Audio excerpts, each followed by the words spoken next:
Hey guys, welcome back to my channel. On this episode, we're going to be talking about jaundice and dehydration and basically what I had to do to get my baby through it, I guess, when he was born. So after he was born, he had all his bloods done and obviously we went home and then I got a call from hospital to say, look, you need to come in again for some blood tests. We just need to test that, you know, his level's all okay. So I was thinking, this is a bit weird. So I went back into hospital and then they explained to me that he might have jaundice and he might be dehydrated. So what they would say is that they'd need to put him on this photo-like kind of, it was a phototherapy bed, I think it was.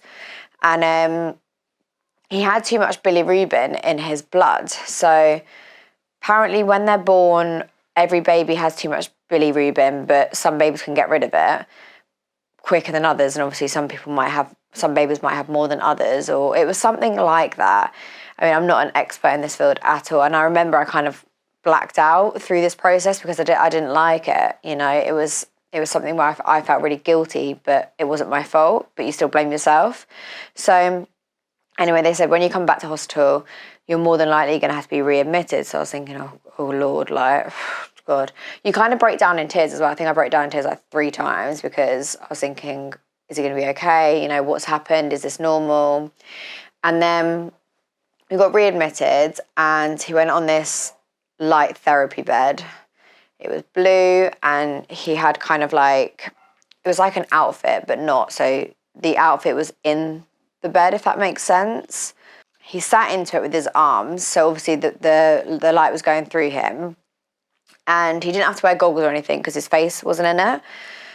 But obviously seeing your baby in this bed, it wasn't very nice. And the midwives came in and they said, look, you know, he's really dehydrated. They were showing me where on the chart he was. And he was just increasing, like the bilirubin was getting more. So in order to bring the bilirubin down and to flush it out of your system, you have to feed your baby a lot of milk. And so when the midwife sat down with me, she said, we can either take him to the special care unit, we can feed him via a tube and, you know, give him the light therapy and then he'll be okay in a few days' time, or you can breastfeed him, you can then pump and we'll give him formula on top to get him through this. Now, for some reason, I broke down about it all. I think I broke down as well about the formula. I don't know why, but I think I just had this idea of my baby only having breast milk. I'm not knocking formula at all, but I'm just being honest with, you know, how my brain was set up when I was pregnant and what I wanted to do when he was born, which didn't happen, you know. It was taken away because he was going through something which I didn't even think he'd be going through, you know. So my midwife sat down with me and she said, look, the most important thing is that your baby is fed. You know, it doesn't matter whether he gets formula, breast milk, it does not matter as long as he's getting the milk to bring down the dehydration, to obviously flush out this bilirubin. I was like, yeah, you're so true. But for some reason, I still had this mum guilt. It was mad. And I was just constantly crying. But I think also the lack of sleep doesn't help because obviously you're breastfeeding for like an hour, say, and then after that, you have to pump. So then I was pumping for half an hour on each boob. I was double pumping. And then I had to top him up with formula. So I was doing this like every hour. It was pretty mental. I had no sleep, like literally, because the times where he was sleeping, I was either pumping and then storing my milk away. And I'd probably get like 15 minutes or something. And then he'd wake up again, ready for breastfeeding.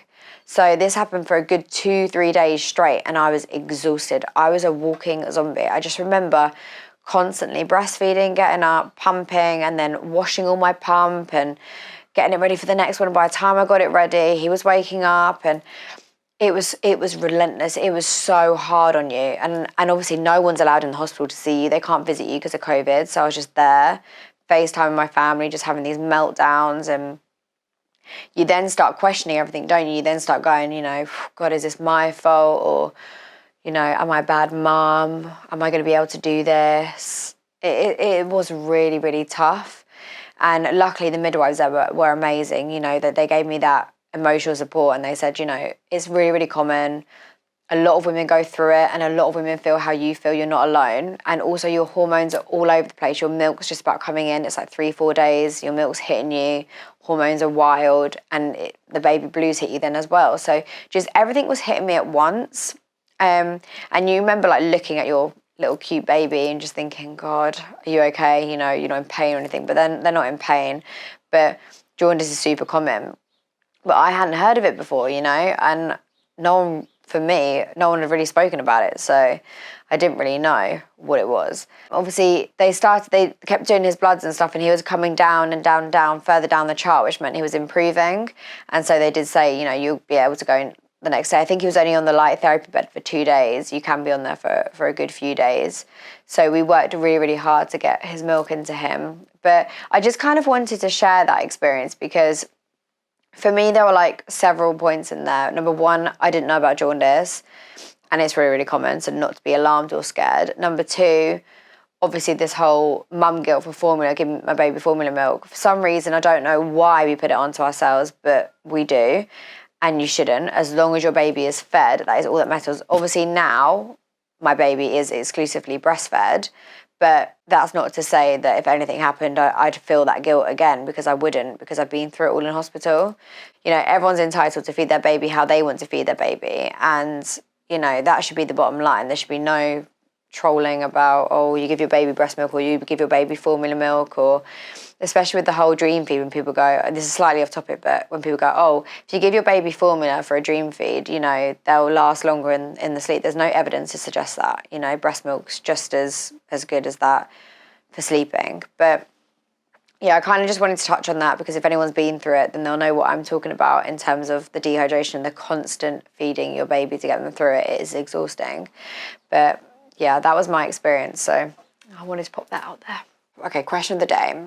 What's the best part about being a mummy?